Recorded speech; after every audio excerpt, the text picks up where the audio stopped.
Yan, magandang gabi po mga kababayan, mga viewers natin, mga charity viewers. Kamusta po kayo? Gabi po ngayon sa Pilipinas, dito po sa Davao. Ayan mga kababayan, at may mission tayo ngayong gabi na puntahan natin. Mag-adventure po tayo ng gabi mga kababayan, at pumunta tayo doon sa malayo-layo dito sa tinirahan ko para po manghuli ng natin, pang-ulam, dahil matagal na po akong hindi nakakain itong ulam nito na mga kababayan, simula nung nagtrabaho po kami sa bahay ni Mang Ili ay hindi na po ako ulit nakatikim ng ganitong ulam. Kaya po mga kababayan, samahan niyo po ako sa aking night adventure ngayong gabi. Ayan, at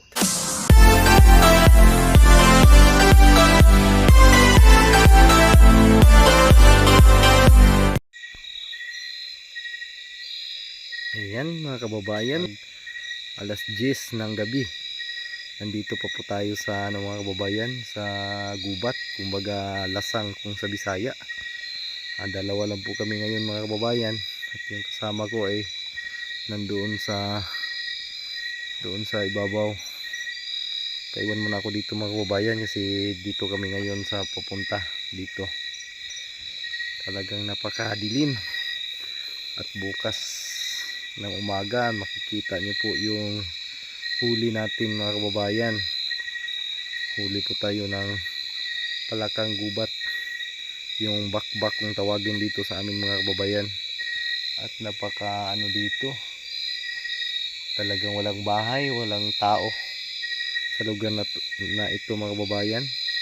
Galing sa aking tinirahan na bahay, mahigit 1 oras pa po yung natin, nilalakbay patungo dito para lang po manghuli ng pang-ulam natin mga kababayan.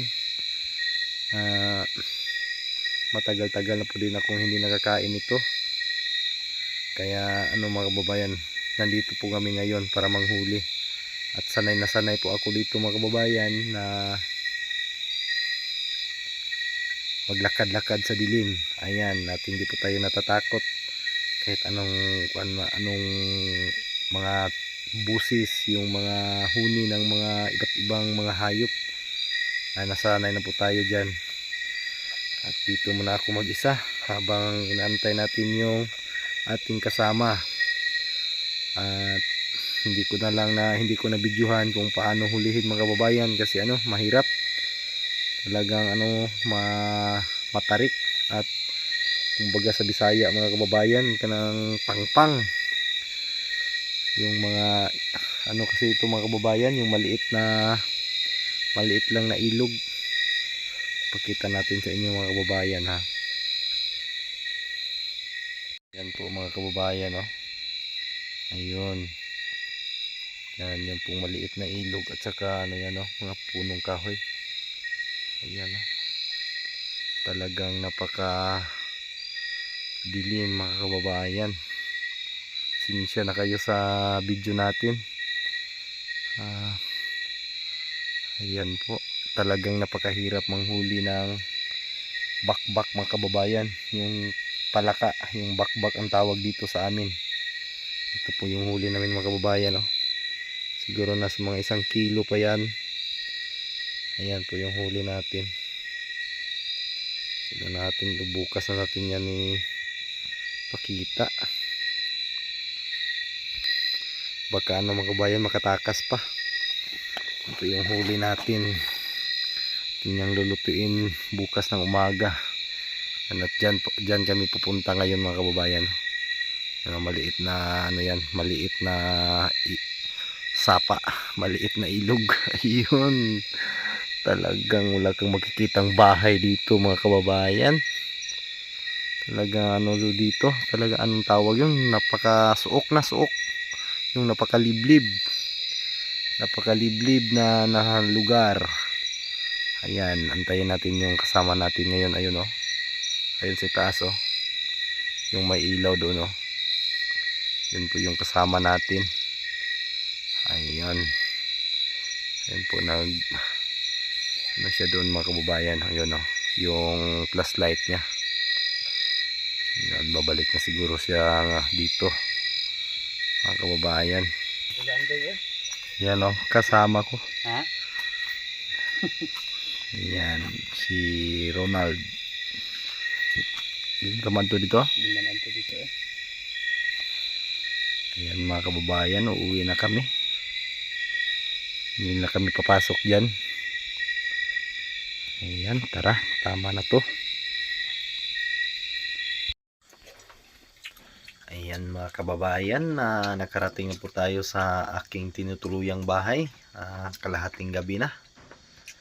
Ayan, bukas ko na lang ipapakita pagkatapos kung malinisan yung ating nakuha doon sa gubat. Yan mga kababayan, at sige, bye bye, good night dyan sa inyo. Yan, magandang umaga mga kababayan, at ito na po yung huli namin kagabi oh. Ayan, yan po yung huli namin kagabi mga kababayan, yung palakhang bukid, yung bakbak. Yan, at itong gagataan ngayon, ating itong gagataan mga kababayan. Ayan, magagayat muna tayo ng mga panakot, yung lamas.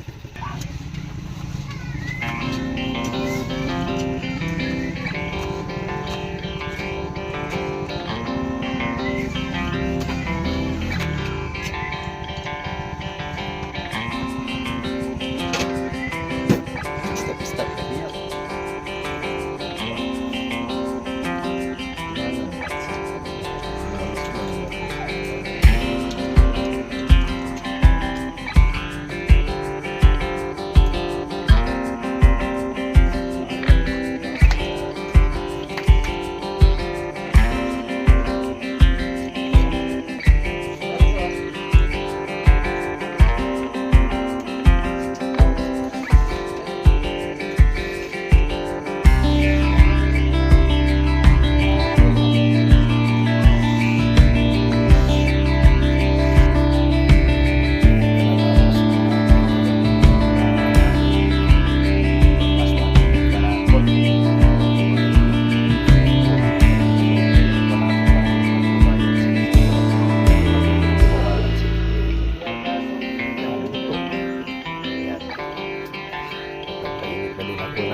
Dito bago natin lagyan ng mantika.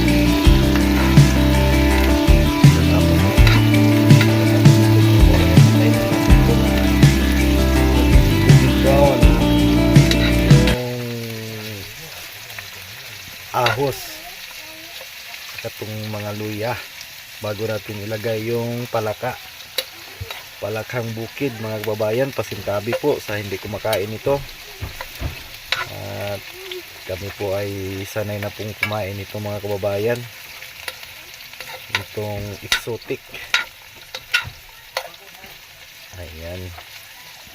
Ayan, nag-iba na yung kulay ng panakot natin, at siyempre ilalagay na natin itong palakay. Una muna natin itong mga malalaki dahil ito yung matagal lumambot. Huli na lang natin yung maliliit.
kababayan, pagkatapos natin inadubo, lagyan natin ng gata. Ayan mga kababayan, no? Adobo sa gata po ito mga kababayan.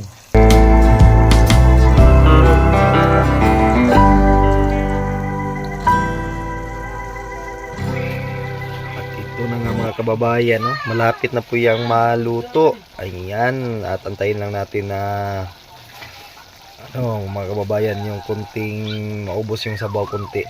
Ayan, napaka-usok. Gasol kasi yung gamit natin mga kababayan. Gasulbong ang aso.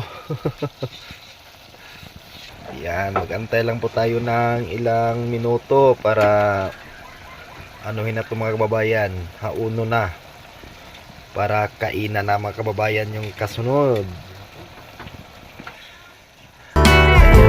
Ayan, ready to serve na po itong natin, putahe.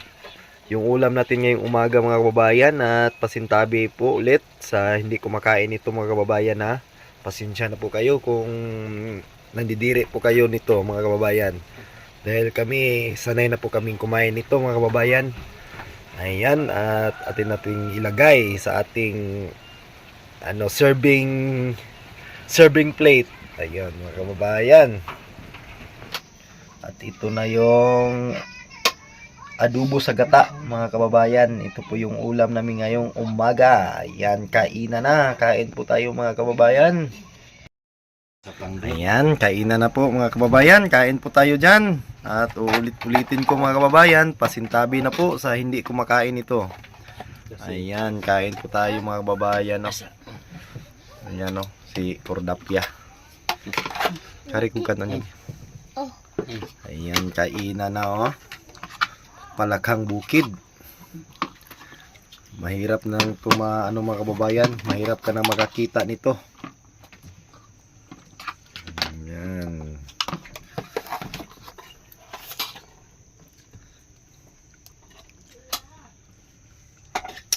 Sarap. Sayit.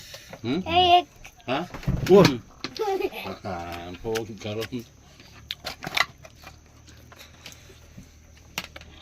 Bukog ha? Init lagi. Ayan.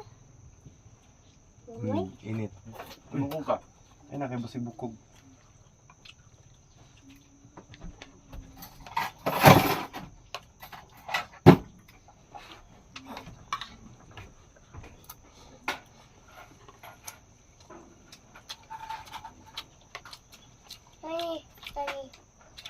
Kanon?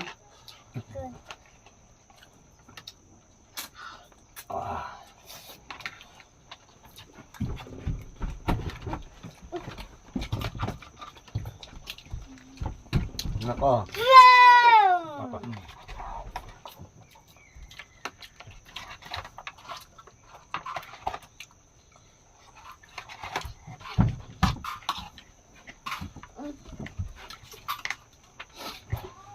Ayo. Ayo udah. Belum. Damat.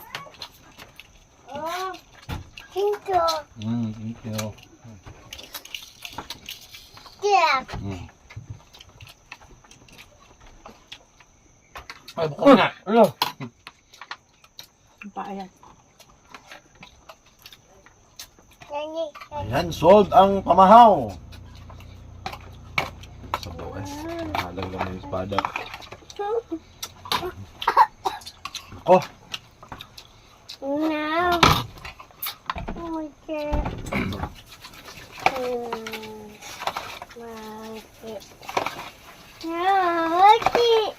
Oh, ayo, kon ha. Nabukog ka. Oh, ayo, matagak. Matagak. Sili ba? Wala, di kong tanga gabi eh. Buka wala. Naganguro. Ayan, tapos na po tayong mag-almusal mga kababayan, at maraming salamat po sa inyong lahat sa palagi niyong panonood sa mga video ko. At maraming salamat ulit mga kababayan, sa mga lalo na sa mga OFW, sa mga charity vlogger natin dyan. Mga charity viewers pala. Ayan. Maraming salamat po sa lagi niyong pagsubaybay ng ating mga ginagawang video. Ayan po mga kababayan, at sana nasa mabuti kayong kalagayan ngayon. At bye-bye, dito ko muna tatapusin tong video. Kagabi pa to hanggang ngayon. Ayan mga kababayan, I love you. Bye-bye.